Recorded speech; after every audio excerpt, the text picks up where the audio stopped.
বন্ধুরা, good morning. আজকে আমি চলে এসেছি আমার কিচেনে। আজকে কিচেনটা দেখাবো, কিচেনে কি করছি সহজ পদ্ধতিতে, সেটা তোমরা দেখো। বাই।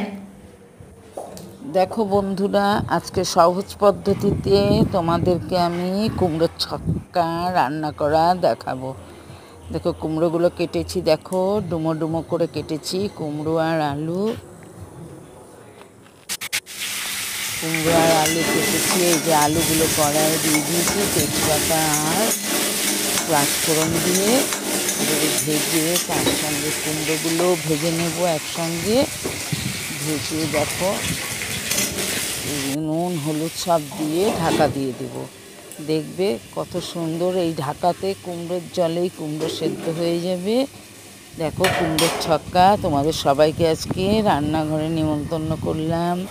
দেখো কেমন হয়েছে, আর এই জলটাও আমি ফেলবো না।